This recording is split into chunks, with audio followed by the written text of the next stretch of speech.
You've learned a little bit about probability and how it's possible to take a distribution of individuals from a population and reference them into that population in terms of what percent of people lie within certain values. We saw in the previous video that you can talk about the probability of choosing individuals from within that distribution as well.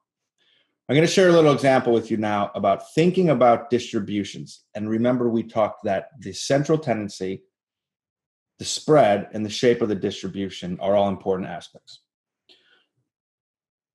I was a little bit worried about my bone mineral density. My grandmother told me that she had osteoporosis, and I wanted to get a scan and see what my bone mineral density was. So I went in one of these machines. This is called a DEXA machine, dual energy X-ray absorptiometry.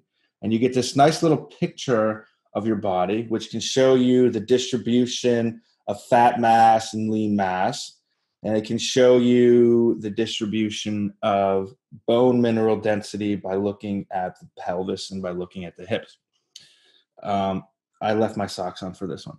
So let's say you go to your doctor and you get a bone mineral density scan. And after the reading, the doctor says, you were 90. And you might think to yourself, well, 90 what? And the doctor says something like 90 kilojoules per nanometer or something like that.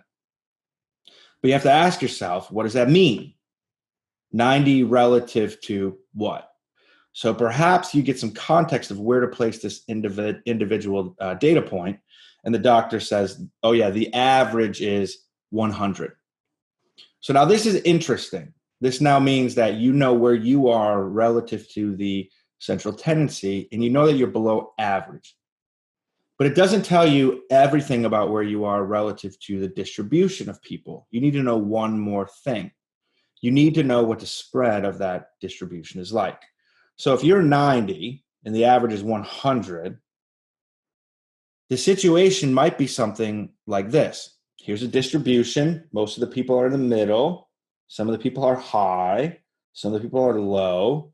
Here's the average, which is 100. This is a normal distribution or a Gaussian distribution that we'll explore later. And if you're a 90, where are you? You're way down here. And that's not good. That is not good. You would be very worried about your bone mineral density. You would do things such as drinking milk. You might take some drugs.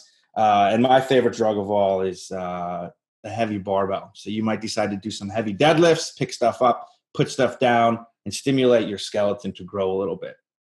But what if you're a 90 and the mean is 100 and the distribution looks something like this?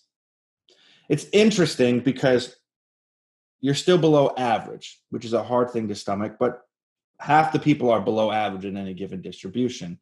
And you're still 10 units below average. But how worried are you relative to when you were down here? It's okay to be here. There's lots of people who are here.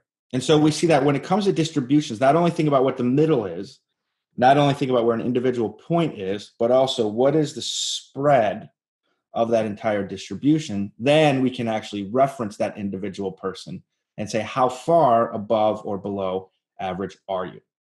And we'll do this next when we introduce the idea of Z-scores.